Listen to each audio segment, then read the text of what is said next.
Sakamoto days के last episode में देखा था कि साकामोटो और सिंह ना कुछ खरीदने के लिए गए होते हैं और वो खरीद के घर जा रहे होते हैं, लेकिन तभी ऊपर से ना एक लड़की सीधा साकामोटो के ऊपर गिरती है और उस लड़की के पीछे ना काफी सारे गुंडे पड़े हुए थे, इसलिए साकामोटो ना उसको बचा के ना दूसरी जगह पे जाता है और तभी ना वहाँ पे दो बड़े खतरनाक से असैसन आते हैं और वो ना उस लड़की से चाबी मांग रहे होते हैं और लड़की ना चाबी देने से मना कर देती है और वो बताती है कि इसमें ना हमारे परिवार का ना पूरा खजाना रखा हुआ है। और इसके बाद साकामोटो ना उस लड़की की मदद करता है और काफी गंदी तरीके से ना उन दोनों असैसन को मारता है और इसके बाद दोनों असैसन को जिसने ऑर्डर दिया था ना उस लड़की को पकड़ने के लिए उसके पास जाते हैं वो सभी लोग। और वो बंदा ना लू और साकामोटो को देख के ना काफी ज्यादा घबरा जाता है और उनसे माफी मांगने लगता है, लेकिन लू ना उस आदमी को बिल्कुल भी नहीं छोड़ती और इसके बाद काफी गंदी तरीके से मारती है। और इसके बाद ना वो चाबी की मदद से अपना लॉकर भी खोलती है और उसके अंदर लिटरली काफी ज्यादा खजाना भरा हुआ था और उसके अंदर ना उसके डैड का एक नोट भी होता है और वो पढ़ने के बाद उसको काफी अच्छा भी लगता है। और इसके बाद लू भी ना शेंग की तरह ना साकामोटो के यहाँ पे काम करने लगती है और उसको पता था कि साकामोटो उसके खजाने का काफी अच्छे तरीके से ध्यान रखेगा। तो अब आज के एपिसोड में और इसके अगले दिन लू शॉप में आने में ना लेट हो जाती है और शेंग बोलता है कि तुम आखिरकार इतना लेट कैसे हो गई। और लू बताती है कि मैं ना थोड़ा तैयार हो रही थी और शेंग काफी ज्यादा गुस्सा होते हुए बोलता है कि तुम्हें कपड़े पहनने में इतना ज्यादा टाइम लग गया और मुझे पता है कि तुमने इससे पहले कभी काम ही नहीं किया। और लू बोलते है कि नहीं तुम गलत बोल रहे हो, मैंने अपने पापा के साथ काफी सारे सीक्रेट काम कर रखे हैं। और इसके बाद शेंग ना साकामोटो को बोलता है कि इसको जॉब से निकाल देने के लिए क्योंकि ये काम बिल्कुल भी नहीं कर रही और साथ ही यहाँ का माहौल भी खराब कर रही है। और इसके बाद साकामोटो बताने लगता है कि शिन तुम ना इस तरीके से लोगों से बात नहीं कर सकते और लू को भी बोलता है कि तुम जब भी लेट आओ ना तो सॉरी बोल दिया करो। और दोनों ही ना काफी ज्यादा हैरान हो जाते हैं कि बच्चों जैसी बातें क्यों कर रहा है साकामोटो, इतना शरीफ कैसे हो गया। और इसके बाद वो बोलने लगता है कि तुम दोनों को जो काम मिला ना तुम अपने अपने काम में लग जाओ। और लू बोलने लगते है कि सर आप ना आज कुछ ज्यादा ही बोल रहे हो। और शिंग भी बोलता है कि मैंने भी इनको इतना बोलते हुए कभी नहीं देखा। और साकामोटो बोलता है कि तुम इस तरीके से कैसे मुझसे बात कर रहे हो, तुम्हें पिटाई खाने का मन कर रहा है क्या। और दोनों सोचने लगता है कि भाई सच में आज कुछ ना कुछ तो गड़बड़ है। और तभी ना एक और साकामोटो जैसा दिखने वाला आदमी आता है और वो ना उस सीट पे जाके बैठ के न्यूज़पेपर पढ़ने लगता है। और शिन और लूना काफी ज्यादा हैरान हो जाते हैं कि दो साकामोटो यहाँ पे क्या कर रहा है। और जो पहला वाला साकामोटो था ना वो अखबार पढ़ने वाले साकामोटो के ऊपर ना चाकू से अटैक करता है। और तभी जो अखबार पढ़ने वाला साकामोटो होता है ना वो अपनी कटर निकालता है और पहले वाले साकामोटो के गर्दन पे लगा देता है। और फेक साकामोटो ना उसके आगे गन पॉइंट करता है। और तभी रियल वाला साकामोटो बोलता है कि भाई तुझसे मिले हुए काफी ज्यादा टाइम हो गया। और तभी वो बंदा ना अपने रियल फेस में आ जाता है और इसका नाम ना नागुमो होता है। और वो बोलता है कि भाई तू अभी भी ना बिल्कुल भी नहीं बदला। और शिंग सोचने लगता है कि भाई ये बंदा ना काफी ज्यादा डिफरेंट है क्योंकि इसने अपने फेस को तो चेंज किया ही था, साथ ही ना उसके बाद मैं इसके थॉट को भी रीड नहीं कर पा रहा था। और इसके बाद वो बंदा ना उन दोनों के ऊपर हंसने लगता है और बोलता है कि मेरा नाम ना नागुमो है और मैं ना रोड के उस तरफ ना दूसरे सुपरमार्केट में काम करता हूँ और मैं और साकामोटो काफी अच्छे दोस्त है। और तभी लू बोलती है कि दूसरी तरफ तो कोई सुपरमार्केट है ही नहीं। और तभी हमें पता लगता है कि लूना भी झूठ बोल रहा था। और इसके बाद ना कोई भी ना उसकी बातों पे भरोसा भी नहीं करता और हमें पता लगता है कि वो ना 27 साल का है और वो ना साकामोटो के साथ पहले काम किया करता था। और इसके बाद शिंग और लूना उसको एक कुर्सी पे बांध देते हैं और इसके बाद वो बंदा बोलने लगता है कि साकामोटो के ऊपर ना 1 बिलियन येन का ना प्राइज रखा गया है। और उन दोनों को ना लू की बात पे फिर से भरोसा नहीं हो रहा था क्योंकि वो काफी ज्यादा झूठ बोले जा रहा था। और तभी नागुमो बोलता है कि भाई मैं इस बार सच बोल रहा हूँ और ये कल ही डिसाइड किया गया है असैसन कॉन्फ्रेंस में। और तभी ना एक पिज्जा डिलीवरी वाला आता है साकामोटो के शॉप में और उसको ना एक पिज्जा देता है और साकामोटो बंदा ना पिज्जा खाने भी लगता है। और तभी पिज्जा वाला ना एक पिज्जा कटर निकालता है जिससे पिज्जा को काटते हैं और उससे ना नागुमो की तरफ पॉइंट कर देता है। और ये भी ना एक असैसन होता है और इसके बाद वो ना नागुमो को मारने की धमकी देने लगता है। और इसके बाद ना साकामोटो को बोलने लगता है कि भाई तू पागल वागल है क्या, तेरा दोस्त इधर खतरे में और तू पिज्जा खाने में बिजी है, आके अपने दोस्त को बचा ले यहाँ पे चुपचाप। और इसके बाद तभी नागुमो ना फटाक से रस्सी खोल लेता है और इसके बाद उस पिज्जा वाले का ना गर्दन दबा देता है और वो बोलता है कि देख लिया तुमने, मैंने असैसन वाली बात एकदम सच बोली थी। और साकामोटो ना उस पिज्जा असैसन को ना मारने के लिए मना कर देता है और नागुमो बोलता है कि भाई तू अभी भी किसी को भी नहीं मारता क्या, तू कब तक रूल्स को फॉलो करते रहेगा और तुम्हें क्या लगता है कि तुम इस पॉलिसी के चक्कर में हम सब असैसन से बच जाओगे। और इसके बाद वो वहाँ से जाने लगता है और बोलता है कि फिक्र मत करो, मैं तुम्हारे साथ कुछ भी नहीं करने वाला। और वैसे वो पैसे तो काफी ज्यादा है बट मुझे वो नहीं चाहिए क्योंकि हम दोनों एक टाइम पे एक पार्टनर थे। और इसके बाद तभी साकामोटो सोचने लगता है कि आखिरकार लोगों को मुझे मार के क्या मिलेगा। और तभी नागुमो बोलता है कि इसके बारे में तो हमें नहीं पता क्योंकि हमारा काम सिर्फ काम करना है ना कि सवाल उठाना। और आप रिटायरमेंट भी हो गए थे और साथ ही उन लोगों के साथ आपने पंगा भी ले लिया था तो ये तो होना ही था। और साथ ही अगली बार आपको मारने के लिए ना पिज्जा डिलीवरी जैसा नौसिखिया तो नहीं आने वाला। और इसके बाद नागुमो उस पिज्जा डिलीवरी वाले बंदे को ना अपने कंधे पे उठा के वहाँ से चुपचाप निकल जाता है। और इसके बाद शिन ना उस बंदे का पीछा करता बट वो ना गायब हो चुका था और शिन को समझ में नहीं आता कि वो हमारा दोस्त है या फिर हमारा दुश्मन है। और तभी साकामोटो को नोटिस हो जाता है कि शॉप के अंदर ना एक हिडन कैमरा लगा हुआ है और जिस गैंग से साकामोटो ने पंगे ले रखे ना वो लोग ना इसके ऊपर नजर रख रखे हैं 24 घंटे। और इसके बाद हमें उसी गैंग का ना मीटिंग दिखाया जाता है जहाँ पे वो लोग बात कर रहे थे कि नागुमो भी काफी ज्यादा खतरनाक लग रहा है। बंदे बोल रहे थे कि तुम ना साकामोटो को कम तो बिल्कुल भी मत समझो, वो ना काफी ज्यादा खतरनाक खतरनाक है। और कुछ बंदे बात करने लगता है कि साकामोटो तो 5 साल पहले ही रिटायरमेंट ले लिया, तो क्या ही वो हमारे लिए दिक्कत खड़ी करेगा। और इसके बाद तभी साकामोटो ना उस कैमरे की तरफ फायरिंग करते हुए बोलता है कि तुम ना मेरा पीछा छोड़ दो, नहीं तो तुम्हारे साथ बिल्कुल भी अच्छा नहीं होगा। और ये देख के ना वो सभी लोग ना काफी ज्यादा हैरान हो जाते हैं कि भाई इसने हमारा कैमरा कैसे देख लिया। और सभी को पता लग जाता है कि भाई वो खतरनाक तो है। तभी शिंग बोलता है कि नागुमो ने हमें जो बात बताई है, अगर वो बात सच है तो भाई काफी ज्यादा खतरा हमारे ऊपर आ सकता है। और साकामोटो भी बोलता है कि डरने की कोई बात नहीं है, क्योंकि हमें नहीं पता कि हमारा दुश्मन कौन है, तो सबसे बढ़िया यही रहेगा कि हम घर पे ही रहते हैं। और तभी आई वहाँ पे आती है और वो बोलते है कि साकामोटो तुम कल के लिए रेडी होना। और साकामोटो को नहीं पता था कि कल आखिरकार क्या है। और तभी आई बताते हैं कि हमने हाना को प्रॉमिस किया था कि हम अम्यूजमेंट पार्क जाएंगे। और ये सभी लोग ना काफी ज्यादा घबरा चुके थे, क्योंकि अब इनका प्लान तो खराब हो चुका था एक तरह से। और इसके बाद वो सभी लोग घूमने के लिए आए थे, बट उन लोगों को ना काफी ज्यादा घबराहट हो रही थी, क्योंकि साकामोटो के ऊपर बाउंटी लगी हुई थी, क्योंकि उनके ऊपर कहीं से भी हमला हो सकता था। बट हाना जो होती है ना वो तो काफी ज्यादा खुश होती है वहाँ पे। और शिंग और लू दोनों आपस में बात कर रहे थे कि साकामोटो की फैमिली के ऊपर ना कहीं से भी हमला हो सकता है, तो हमें ना उनको प्रोटेक्ट करना होगा। और वहाँ पे ना काफी सारे लोग थे, इसलिए ना असैसिन को ढूंढना ना काफी ज्यादा मुश्किल होने वाला था। और तभी शिंग ना लू को देख के बोलने लगता है कि तुम ना इधर उधर देखना बंद करो, क्योंकि यहाँ पे कोई भी असैसिन नहीं है। और लू भी काफी ज्यादा चिल्लाते हुए बोलती है कि तुम ना मेरा दिमाग को पढ़ना बंद करो। और शिंग ना उसको चुप रहने के लिए बोलता है, क्योंकि ना उसको थॉट्स पढ़ने के लिए ना एकदम ध्यान लगाना पड़ता था, मतलब कि लोगों के थॉट्स पढ़ने में। लेकिन लू को ना वहाँ पे कुछ भी चीजें समझ में नहीं आ रहा था, क्योंकि अभी तक ना लू को ढंग से नहीं पता था कि शिंग ना दूसरों का माइंड रीड कर सकता था। और इसके बाद शिंग ना सारी चीजें उसको समझाता है, और लू ना काफी ज्यादा हैरान हो जाती है और सोचती है कि आखिरकार तुम्हें इतनी सारी चीजों के बारे में कैसे पता। और इसके बाद शिंग को ना एहसास हो जाता है, और वो ना साकामोटो को बता देता है कि कोई असैसिन हमारी तरफ आ रहा है। और इसके बाद हमें वही असैसिन दिखाया जाता है जिसने वर्कर के कपड़े पहन रखे थे। और वो साकामोटो को देख के बोलता है कि अच्छा तो ये है साकामोटो। और बोलता है कि इस बंदे में हिम्मत तो काफी ज्यादा है, बट इसकी हिम्मत आज मैं तोड़ दूंगा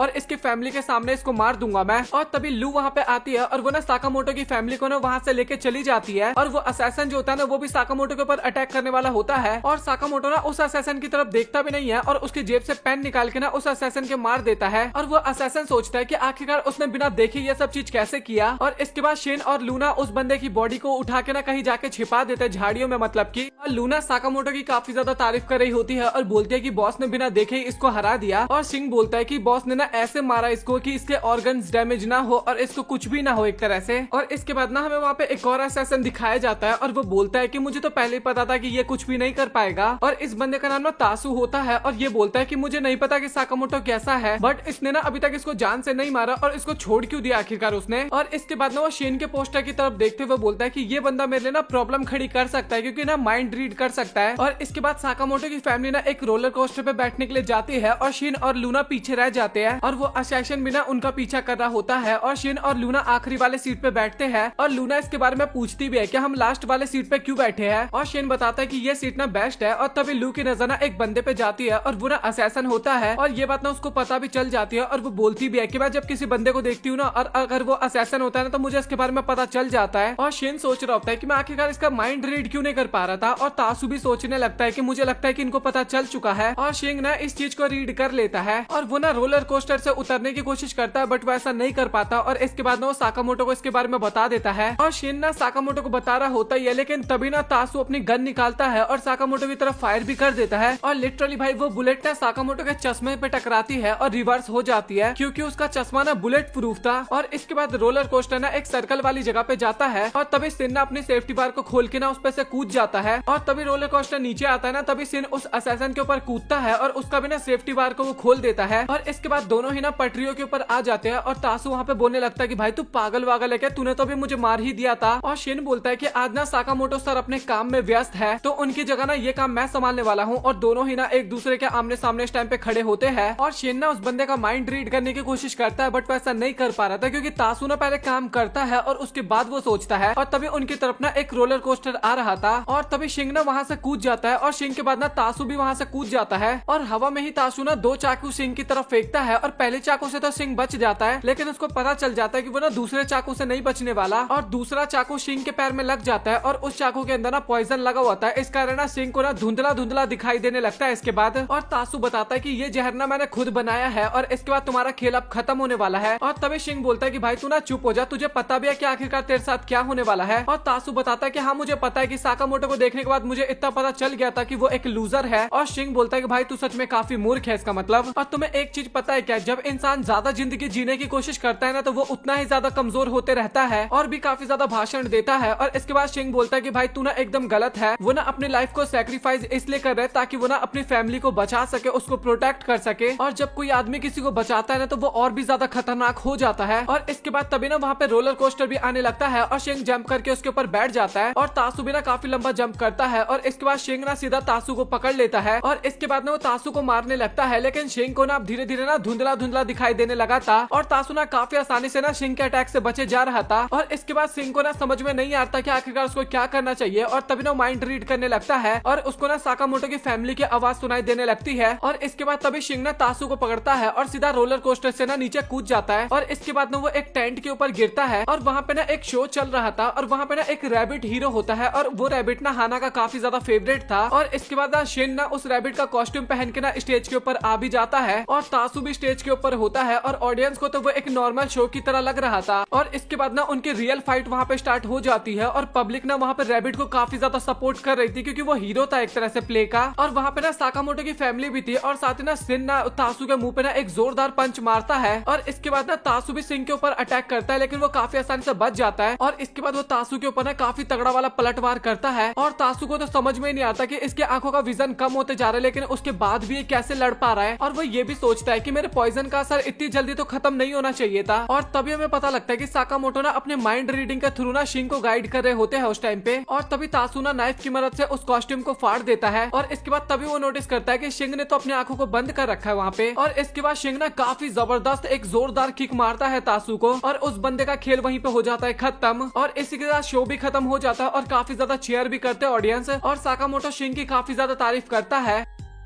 और इसी के साथ इस वीडियो को हम यहीं पे करते हैं खत्म। सो आप लोग कमेंट सेक्शन में बताओ कि आप लोगों को आज का वीडियो कैसा लगा। आई नो कि ये वीडियो आने में थोड़ा लेट हो गया, बट मुझे नहीं पता था कि 2 एपिसोड एक साथ आ जाएगा एनिमेशन वाला, इस कारण ये अगले दिन अपलोड करना पड़ा। तो अगर आप लोगों को वीडियो पसंद आए तो वीडियो को लाइक कर देना और चैनल को भी सब्सक्राइब कर देना। सो मिलता है आप लोगों से अगली वीडियो में, तब तक के लिए गुड बाय। और हाँ, वीडियो को शेयर भी कर दिया करो और 2-3 बार देख लो भाई एक वीडियो को।